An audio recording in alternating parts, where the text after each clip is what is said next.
नमस्कार, स्वागत है आपका हिंद न्यूज में फिर नई खबरों के साथ। सुशांत की मौत के 84 दिन बाद रिया अरेस्ट। ड्रग्स केस में लगातार 3 दिन पूछताछ के बाद नारकोटिक्स ब्यूरो ने रिया को गिरफ्तार किया। मेडिकल चेकअप के बाद कोर्ट में पेशी होगी। एक्टर सुशांत सिंह राजपूत की मौत के 84 दिन बाद नारकोटिक्स कंट्रोल ब्यूरो एनसीबी ने मंगलवार को बड़ी कार्यवाही की।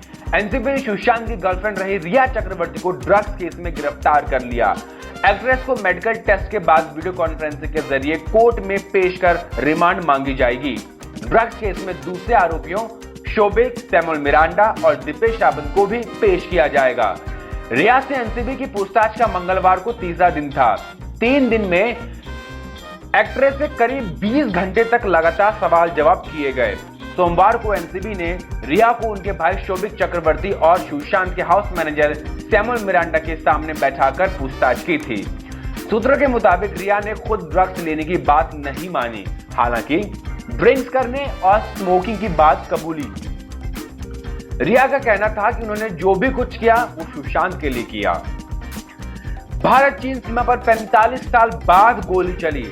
भारतीय सेना ने कहा, चीन हमारी लोकेशन की तरफ आ रहा था, मना किया तो उसने फायरिंग की। हमने एलएसी पार नहीं की। सीमा पर फायरिंग को लेकर भारतीय सेना ने चीन के बयान को झूठा बताया है। भारतीय सेना ने कहा कि फायरिंग चीन की तरफ से हुई, जबकि चीन ने बयान दिया था कि फायरिंग भारत की ओर से हुई। सेना ने बयान के मुताबिक 7 सितंबर को चीन की पीपुल्स लिबरेशन आर्मी पीएलए हमारे फॉरवर्ड पोजीशन के नजदीक आने की कोशिश कर रही थी। जब भारतीय सैनिकों ने उन्हें रोकने की कोशिश की तो चीनी सैनिकों ने फायरिंग की। उकसाने के बावजूद भारतीय सैनिकों ने जिम्मेदारान व्यवहार किया। भारतीय सेना ने यह भी कहा कि हमारी ओर से line of actual control LAC पर स्थित सामान्य करने की कोशिश जारी है, जबकि चीन उकसाने वाली हरकतें कर रहा है। हमने एलएसी पार नहीं की और न ही फायरिंग या कोई ऐसी अग्रेसिव हरकतें की। चीन बेपरवाह होकर दोनों देशों के बीच हुए समझौते का उल्लंघन करता जा रहा है।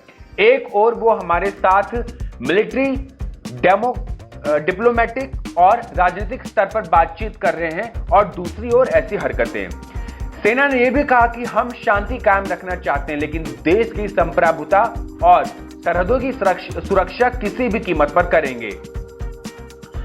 सेना के मुताबिक चीन के वेस्टर्न थिएटर कमांड ने झूठे बयान के जरिए अपने देश और बाकी दुनिया के लोगों को गुमराह करने की कोशिश की है।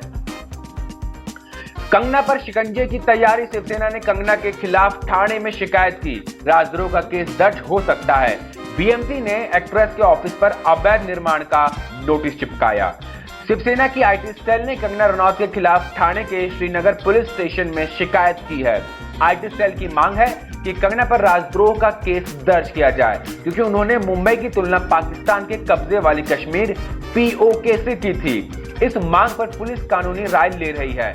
उधर बीएमसी ने कंगना के ऑफिस पर अवैध निर्माण का नोटिस चिपका दिया। कंगना ने खुद ट्वीट कर इसकी जानकारी दी। उन्होंने लिखा, सोशल मीडिया पर मेरे दोस्तों ने बीएमसी के खिलाफ गुस्सा जाहिर किया था, इसीलिए वे बुलडोजर लेकर नहीं आए, लेकिन ऑफिस में नोटिस चिपका दिया। दोस्तों, मेरे लिए बहुत खतरा हो सकता है, लेकिन आपका प्यार और सपोर्ट मिल रहा है।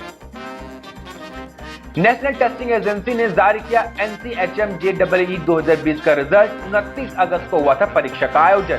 नेशनल टेस्टिंग एजेंसी एनटीए ने national council for hotel management joint entrance examination NCHM JEE 2020 परीक्षा का रिजल्ट जारी कर दिया है।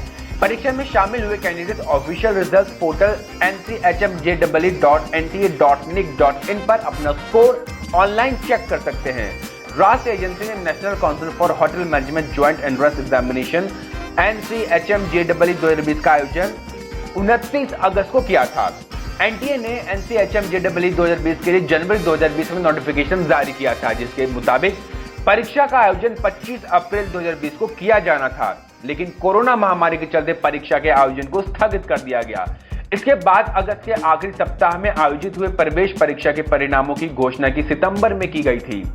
एनसीएचएम जेईई प्रवेश परीक्षा के जरिए देश भर के शिक्षण संस्थानों में हॉस्पिटैलिटी एंड होटल एडमिनिस्ट्रेशन में बीएससी कोर्स में एडमिशन के लिए उम्मीदवारों का चयन किया जाता है। ICAR-AIEEA 2020 एनटीए ने एग्रीकल्चर यूनिवर्सिटी में एडमिशन के लिए एंट्रेंस एग्जाम का एडमिट कार्ड जारी किया। 16 सितंबर से शुरू होगी परीक्षा। नेशनल टेस्टिंग एजेंसी एनटीए की तरफ से देश भर की एग्रीकल्चर यूनिवर्सिटी में एडमिशन के लिए आयोजित की जाने वाले Indian council of agriculture research ICAR all India entrance examination for admission AIEEA UG 2020 के लिए एडमिट कार्ड जारी कर दिए हैं। परीक्षा के आवेदन करने वाले कैंडिडेट्स ऑफिशियल वेबसाइट icar.nta.nic.in के जरिए अपना एडमिट कार्ड डाउनलोड कर सकते हैं। देश में लगातार बढ़ रहे कोरोना के मामलों के बीच परीक्षा का आयोजन 16 सितंबर से किया जाएगा। एनटीए ने महामारी के कारण ICAR AIEEA समेत विभिन्न प्रवेश परीक्षाओं को स्थगित कर इनकी तारीखों में बदलाव किया है। एजेंसी ने हाल ही में नोटिफिकेशन जारी कर बताया कि ICAR AIEEA UG का आयोजन 16, 17 और 22 सितंबर को देश भर के निर्धारित परीक्षा केंद्रों पर आयोजित की जाएंगी। विश्व स्वास्थ्य संगठन की चेतावनी, दूसरी महामारी के लिए तैयार रहें क्योंकि वे खत्म नहीं होती। अगला खतरा आने से पहले स्वास्थ्य सेवाओं को बेहतर करने की जरूरत। विश्व स्वास्थ्य संगठन WHO ने चेतावनी जारी की है। संगठन के महानिदेशक डॉक्टर टेड्रोस अधानोम ने कहा, लोग दूसरी महामारी के लिए तैयार रहें। लोगों को अगली महामारी से पहले स्वास्थ्य सेवाओं में पैसा निवेश करना चाहिए, नहीं तो फिर कोरोना जैसा हाल हो सकता है। टेड्रोस ने जेनेवा में हुई एक प्रेस ब्रीफिंग में कहा, महामारी के कारण दुनिया भर में 2.71 करोड़ लोग संक्रमित हुए और 8.88 लाख से अधिक लोगों की मौत हुई। दुनिया के कई देशों में इसकी भयावहता बढ़ रही है, जिसे कंट्रोल मुश्किल होता जा रहा है। टेड्रोस के मुताबिक इतिहास गवाह रहा है कि यह कोई आखिरी महामारी नहीं है, यह जीवन की सच्चाई है और ये खत्म नहीं होती है। अब अगली महामारी के आने से पहले हमें उसके लिए पूरी तैयारी कर लेनी चाहिए। शूटिंग पर लौटे संजय दत्त, पत्नी मान्यता ने संजू की फोटो शेयर करते हुए सोशल मीडिया पर लिखा मोटिवेशनल नोट। बोली, अच्छे दिन पाने के लिए बुरे दिनों से लड़ना होगा। लंग कैंसर और इलाज की खबरों के बीच संजय दत्त ने सोमवार से रणबीर कपूर के साथ शमशेरा की शूटिंग शुरू कर दी है, जिसका एक फोटो भी सामने आया है। इसी बीच उनकी पत्नी मान्यता दत्त ने मंगलवार को सोशल मीडिया पर उनका एक अन्य फोटो शेयर करते हुए उनका हौसला बढ़ाने की कोशिश की। उन्होंने लिखा कि अच्छे दिन पाने के लिए बुरे दिनों का सामना करना होता है। संजय ने लीलावती अस्पताल के डॉक्टर जलील पार्कर के अलावा लंग कैंसर के लिए अमेरिका से सेकंड ओपिनियन लिया था।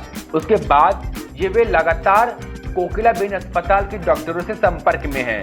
वहां उनका इलाज चल रहा है। कोकिलाबेन के सूत्रों ने बताया कि संजय दत्त को उस लेवल की परेशानी नहीं है जैसे मीडिया में बताई जा रही है। भारतीय मीडिया को भी ग्लोबल होने की जरूरत, पीएम मोदी ने कहा। प्रधानमंत्री नरेंद्र मोदी ने मंगलवार को कहा कि हर अंतर्राष्ट्रीय मंच पर भारत की उपस्थिति मजबूत हुई है। ऐसे में भारतीय मीडिया को भी ग्लोबल होने की जरूरत है। जयपुर में जवाहरलाल नेहरू मार्ग पर एक मीडिया संस्थान के कार्यक्रम में पीएम मोदी ने कहा कि मीडिया द्वारा सरकार की आलोचना स्वाभाविक है और इससे लोकतंत्र मजबूत हुआ है। मोदी ने कोरोना वायरस महामारी को लेकर जागरूकता फैलाने के लिए मीडिया की सराहना करते हुए ऐसे लोगों की अभूतपूर्व सेवा बताया। प्रधानमंत्री ने कहा, भारत के स्थानीय उत्पाद आज ग्लोबल हो रहे हैं। भारत की आवाज भी और ज्यादा ग्लोबल हो रही है।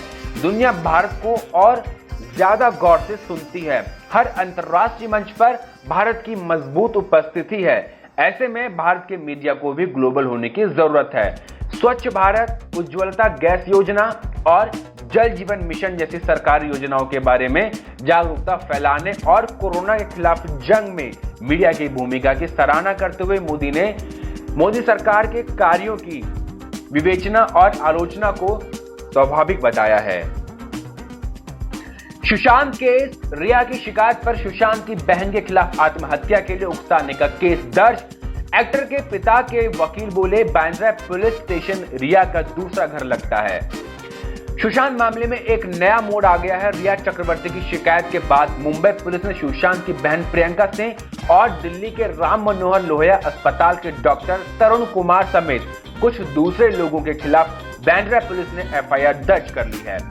सुशांत को आत्महत्या के लिए उकसाने, धोखाधड़ी और आपराधिक साजिश रचने की धाराओं के तहत केस दर्ज किया गया है।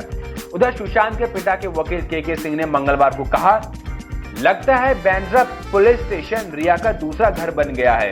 हर छोटे छोटे मौके पर भागकर वहां पहुंच जाती है और ऐसे शरण लेती है जैसे कोई अपने घर में शरण लेता है। रिया एफआईआर के जरिए जो कहना चाह रही है वह बात सीबीआई से भी कह सकती थी। अगर सीबीआई को लगता है तो वो चार्जशीट में विचार करती। रिया के कहने पर एफआईआर दर्ज करना सुप्रीम कोर्ट के आदेश की अवमानना है। मुंबई पुलिस ने बताया कि रिया की शिकायत पर दर्ज किया गया केस सुप्रीम कोर्ट के आदेश को ध्यान में रखते हुए सीबीआई को ट्रांसफर कर दिया गया है।